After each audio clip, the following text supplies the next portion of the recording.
Sirens cut across the lake like a blade, and in that moment I knew something had gone terribly wrong. Our quiet afternoon shattered as a police cruiser rolled down the gravel road, lights flashing, dust rising, neighbors peeking from porches. A woman stood at the shoreline, arms crossed, chin high, already rehearsing her victory. She had called the cops on my son, and she looked proud of it. My son, Daniel, was knee-deep in the water, checking nets and noting wildlife activity the way he always did. Calm. Focused. Unbothered. To anyone else, he looked like a regular guy enjoying the lake. To me, he was the reason I wasn't panicking yet. Because I knew something she didn't. The officers stepped out, hands resting near their belts, eyes scanning for trouble. The woman launched into her story immediately, pointing, exaggerating, demanding action. Trespassing. Harassment. Illegal fishing. Every accusation stacked higher than the last. Her voice carried across the water, sharp and confident, like the verdict was already decided. I watched Daniel turn slowly, wiping his hands on his pants, meeting the scene with steady eyes. No arguing. No explaining. Just patience. The kind of patience you only earn after years of dealing with people who think loudness equals authority. He waited as the officers approached, nodding politely, answering questions with short, respectful sentences. Around us, the lake stayed peaceful. Birds skimmed the surface. A breeze rippled the water. The contrast felt surreal. Chaos on shore, calm everywhere else. The woman kept talking, growing bolder with every sentence, certain she had the law on her side. She didn't even glance at Daniel's uniform jacket resting on the truck nearby. When one officer asked for identification, Daniel reached into his wallet without hesitation. I saw the moment coming before it arrived, like thunder after lightning. The woman leaned closer, smug, ready to watch him get embarrassed, maybe even arrested. She had no idea she was standing on the edge of her own undoing. Because this wasn't just my son at the lake. This wasn't some local rule she could bully into existence. This was his jurisdiction. His responsibility. And in a few seconds, everything she thought she knew was about to flip completely. Behind the cruiser, neighbors whispered and filmed on their phones, sensing drama. The woman straightened, certain the badge meant power for her, not him. Daniel remained still, letting procedure speak louder than ego. I felt the air tighten, that quiet pause before truth lands hard. Whatever happened next would echo around this lake, and nobody there was ready for it. Not even the woman who started it. Or the officers about to learn why. They were wrong. Today only. The officer flipped open Daniel's identification, and I saw his eyebrows lift just a fraction before he masked it. It was subtle, but I caught it. Experience teaches you to read those moments. The woman didn't. She kept talking, her voice bouncing off the water, explaining rules she barely understood, insisting the lake was private, controlled, protected from people like him. One officer stepped aside and radioed something in, low and careful. The other asked Daniel a few more questions, this time with a different tone. Still polite, but slower. More attentive. Daniel answered the same way he always did, steady and respectful, never raising his voice, never correcting her directly. He didn't need to. The woman noticed the shift and frowned. She leaned closer, repeating her claims louder, as if volume might reset the situation. She pointed at the nets, the shoreline, the truck. I told you, she snapped, he's not supposed to be here. Her confidence wavered, just slightly, when no one nodded along. The officer returned from the radio call and exchanged a glance with his partner. That was when the lake felt smaller. Quieter. Even the birds seemed to pause. The officer cleared his throat and addressed Daniel by name. Not sir. Not you. His actual name. The woman stiffened. I saw confusion flash across her face, followed by irritation. Names weren't supposed to belong to people she reported. Names meant legitimacy. Authority. She folded her arms tighter, bracing herself, jaw clenched like she was preparing to argue harder. The officer asked Daniel if he was currently on duty.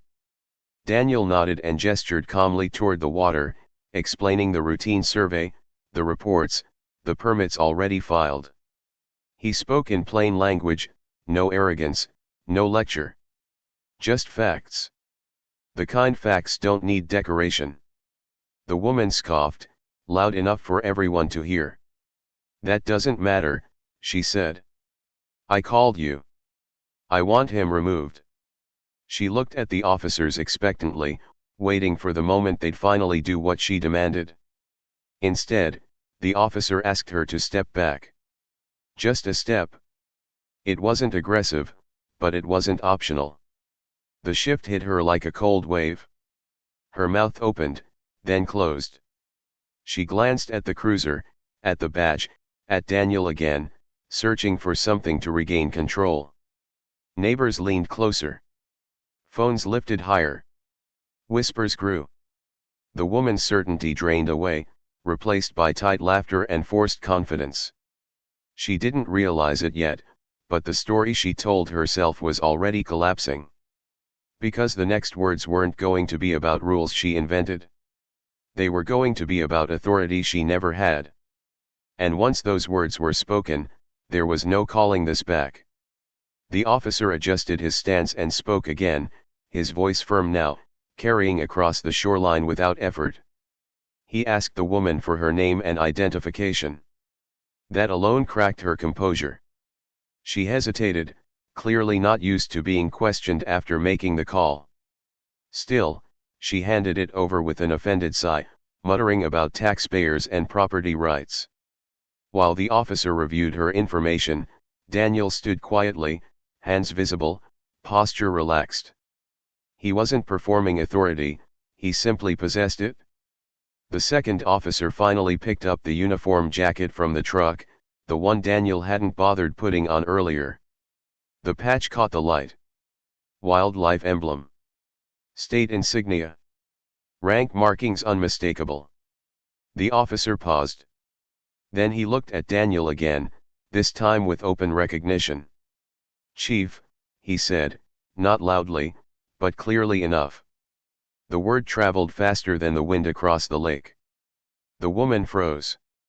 Her head turned slowly, eyes narrowing as if she'd misheard. Chief what? She demanded, a sharp edge creeping into her voice. She laughed once, short and dismissive, trying to smother the moment before it grew. That's not funny, she added, glancing at the officers for support that didn't come. The officer explained it calmly. This wasn't a prank. This wasn't a misunderstanding. Daniel wasn't trespassing. He wasn't violating rules. He was the chief wildlife warden for the region, conducting official work in an area under his jurisdiction. The lake. The shoreline. The wildlife. All of it. Silence followed, thick and heavy. The woman's face drained of color, then flushed again, this time with something closer to panic. She opened her mouth, closed it, then tried again. But I called you, she said weakly, like the call itself should override reality. The officer nodded. And we responded, he said evenly. That's our job. Just like he's doing his. Around us, neighbors shifted, some pretending not to stare, others openly watching now. Phones didn't lower. If anything, more appeared. The woman noticed. Her shoulders tensed, her earlier confidence unraveling thread by thread. She tried to pivot, suddenly polite, suddenly reasonable. She mentioned misunderstandings, safety concerns, confusion.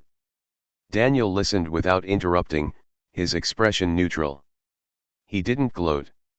He didn't correct her. He didn't need to. Because authority doesn't argue with noise. It waits until noise exhausts itself.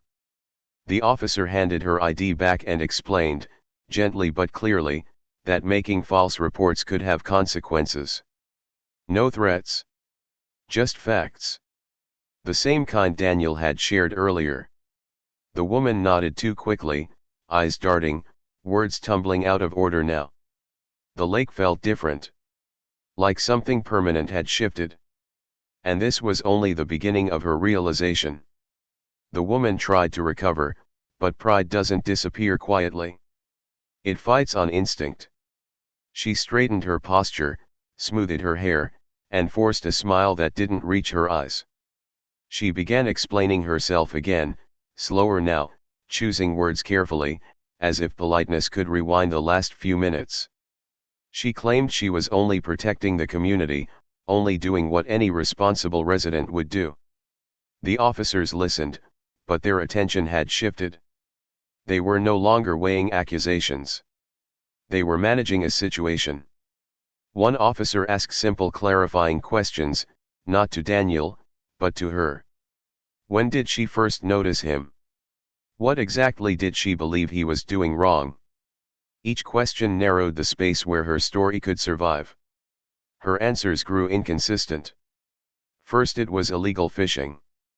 Then trespassing. Then safety. The logic unraveled under its own weight. Daniel stayed silent unless directly addressed, letting the process unfold. He had seen this pattern countless times, confidence fueled by assumption, collapsing under verification. I noticed her eyes flicking toward the neighbors, toward the phone still recording. Her voice dropped, losing its edge. She laughed again, nervously, blaming stress, misunderstanding, anything except herself. The lake breeze carried her words away before they could settle. One officer explained that the lake wasn't private property in the way she believed.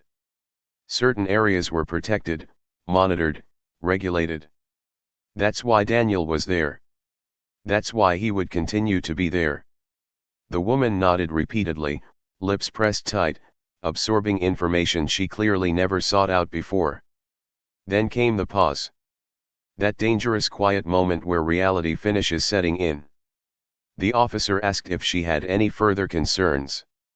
The question was neutral, but it carried weight. This was her chance to escalate, or to step back. She glanced at Daniel, really looked at him this time. Not as an intruder. Not as a problem. But as someone she could not push around. Her shoulders slumped a fraction. No, she said finally. I guess not. The words sounded like defeat. The officer reminded her to be mindful when calling emergency services and wished her a good afternoon. Professional. Final. The encounter was over. The woman muttered a stiff goodbye and turned away, walking faster than necessary toward her house, head down. Daniel exhaled quietly once the tension lifted. The officers shook his hand, thanked him for his work, and returned to their cruiser. The sirens didn't come back on. They didn't need to. As the car rolled away, the lake returned to its earlier calm, but something lingered. A lesson learned too late. A reputation quietly rewritten. And a story the neighbors wouldn't forget anytime soon. But what happened next would follow her far beyond the shoreline. By evening, the story had already started moving faster than the water ever did. Neighbors talked across fences, messages flew through group chats, and clips from shaky phone cameras made their quiet rounds. No names were mentioned, but everyone knew who it was about. The lake community thrived on order and image, and today both had cracked. Daniel went back to work like nothing happened. He logged notes, checked markers, and finished the survey he'd started before the sirens arrived. That was who he was. Authority to him wasn't about moments like this, it was about consistency when nobody was watching. Still, I could tell the encounter lingered with him, not as anger, but as reflection. The woman didn't come back outside that evening. Her porch light stayed off. Curtains drawn. For someone who loved visibility, silence became her shelter. People noticed. Absence spoke louder than apologies ever could. The next morning, a laminated notice appeared on the community board near the dock. New wildlife regulations. Contact information. Enforcement authority clearly outlined. Official. Unignorable. Daniel hadn't posted it himself, but his office had. Coincidence or not, it landed hard. I watched residents stop, read, whisper, nod. Some smiled. Others frowned. A few glanced toward her house, then quickly away. No one needed to say anything. The message was already clear. Later that day, Daniel received a call. Not a complaint. A question. A polite one. Someone asking how to stay compliant, how to avoid problems, how to work with the rules instead of against them. Change doesn't always announce itself. Sometimes it arrives quietly, disguised as curiosity. As for the woman, she eventually emerged, measured and subdued. She avoided the dock. Avoided eye contact. The confidence that once carried her voice across the lake was gone, replaced by something smaller, cautious. Consequences don't always come as punishment. Sometimes they arrive as mirrors. That afternoon, Daniel stood at the water's edge again, same spot, same calm. Birds schemed the surface. The lake didn't care about hierarchy or ego. It responded only to balance. Watching him there, I understood something clearly. This wasn't about winning. It never was. It was about knowing where you stand when authority is real, and when it's only assumed. One call had revealed the difference to everyone. And the lake would remember long after the echoes faded. Stories like this spread because they touch nerves people hide. Power, entitlement, and the shock of accountability collide, leaving lessons behind. Some learn quietly. Others resist. But the truth remains steady. The lake belongs to no ego. Respect travels further than outrage. And the law, when real, doesn't shout. It waits, patient, until challenged, then answers with calm certainty. For everyone watching, consequences arrived without drama, just undeniable clarity today. A few days passed, and the lake settled into a routine that felt familiar but subtly changed. People waved more. Conversations softened. The invisible lines of assumed control that once hovered over the shoreline had thinned. Authority, now visible and understood, reshaped behavior without needing reminders. Daniel noticed it immediately. Boats slowed where they should. Fishing lines stayed within marked zones. Dogs stayed leashed near protected areas.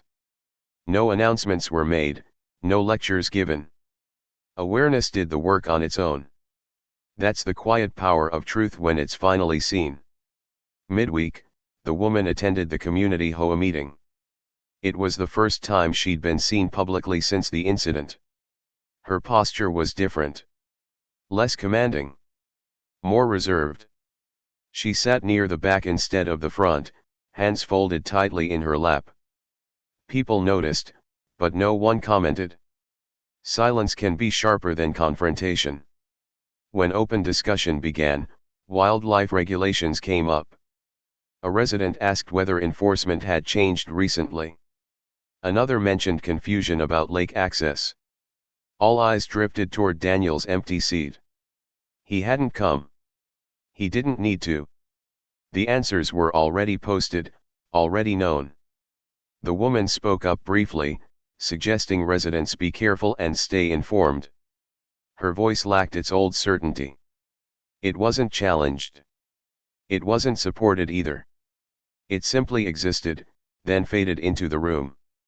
Later that afternoon, Daniel received another call. This time it was from a neighboring district, asking about coordination for upcoming surveys. Professional. Routine.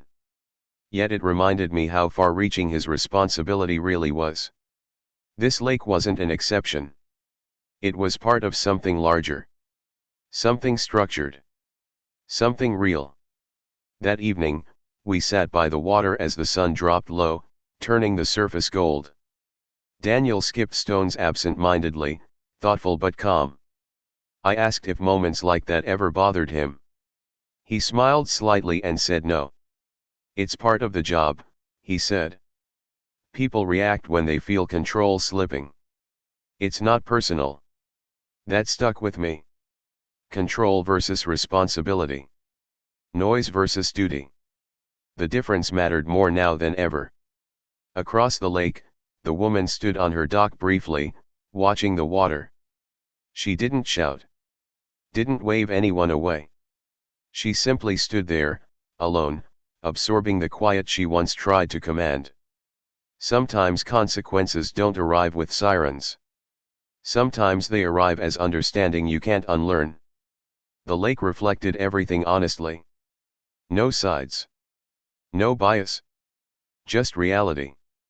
And while the incident seemed finished to most, one final interaction would ensure the lesson stayed with her far longer than embarrassment ever could.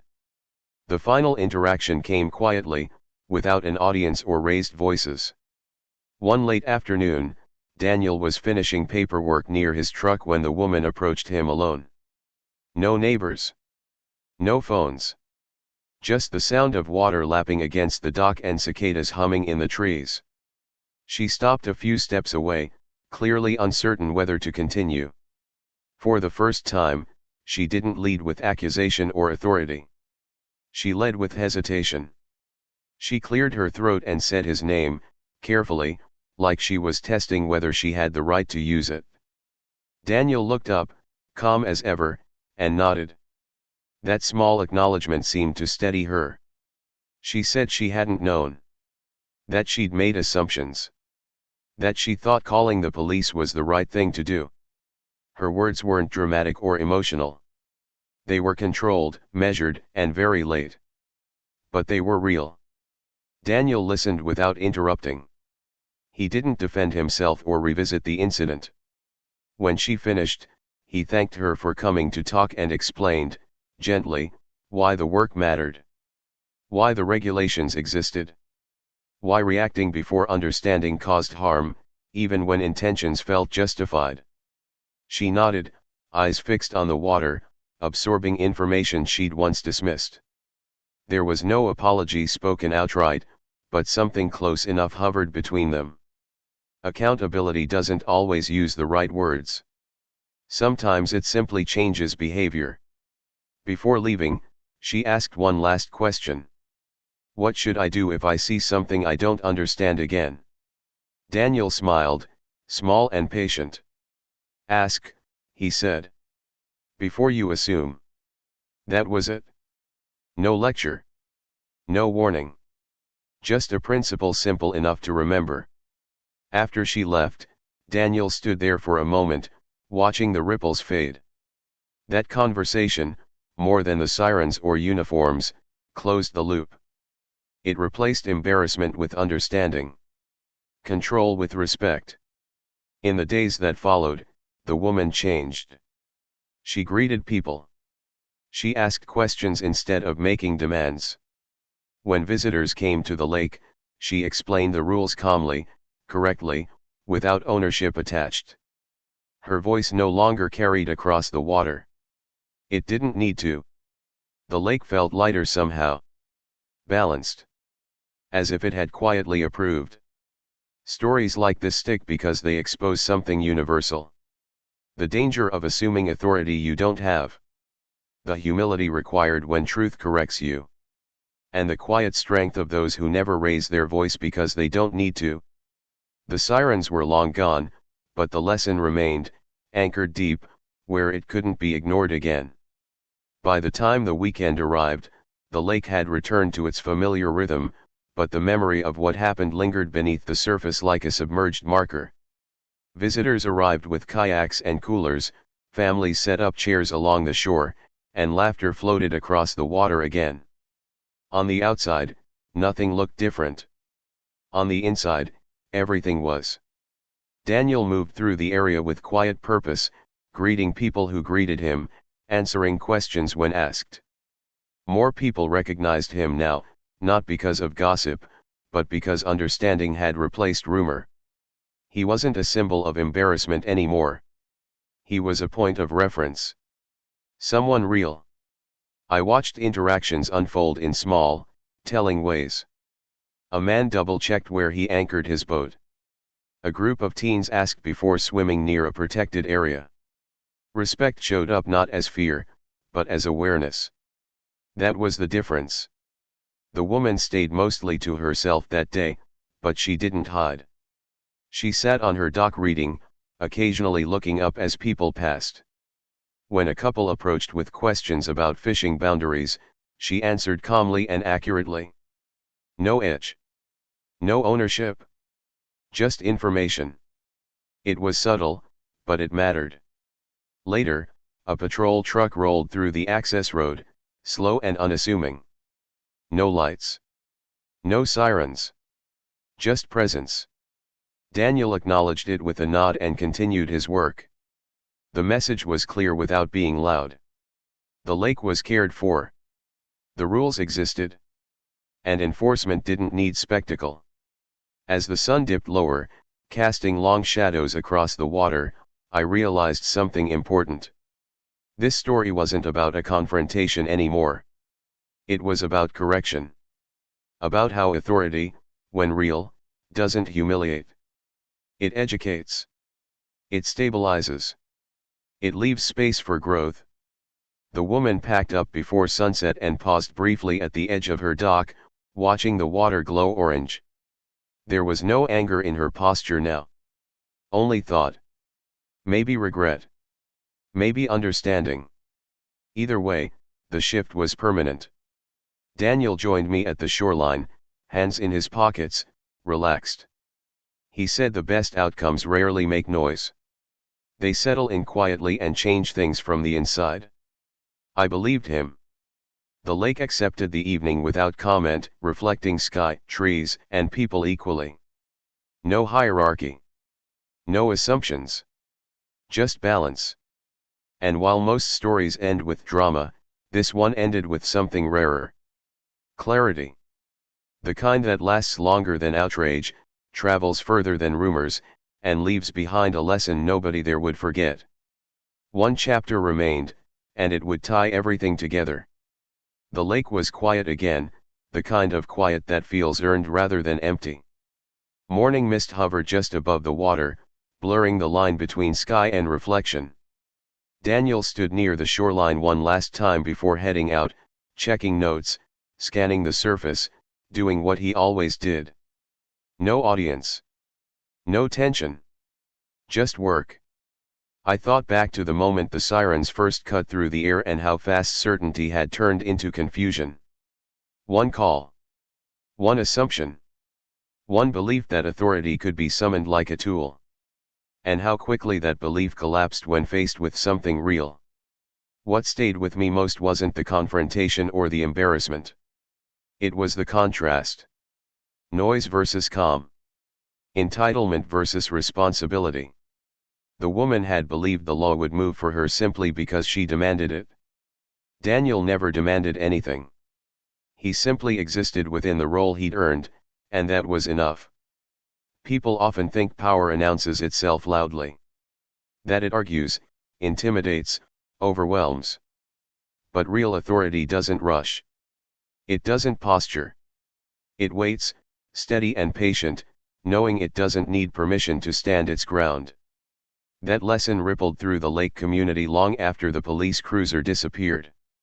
The woman eventually found her place again, quieter but more grounded. Not diminished, just corrected. The lake didn't reject her. It didn't reward her either. It simply reflected the change she chose to make. In that way, it was fairer than any argument could ever be. Daniel packed up and turned toward the truck, pausing to watch a bird skim the water's surface. He smiled slightly, the same way he always did when things were in balance.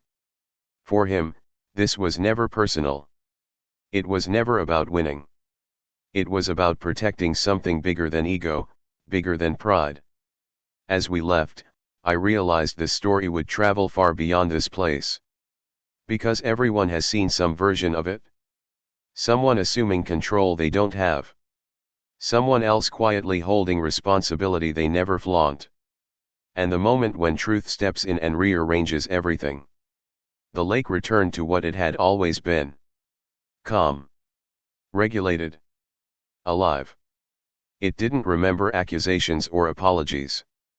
It responded only to care.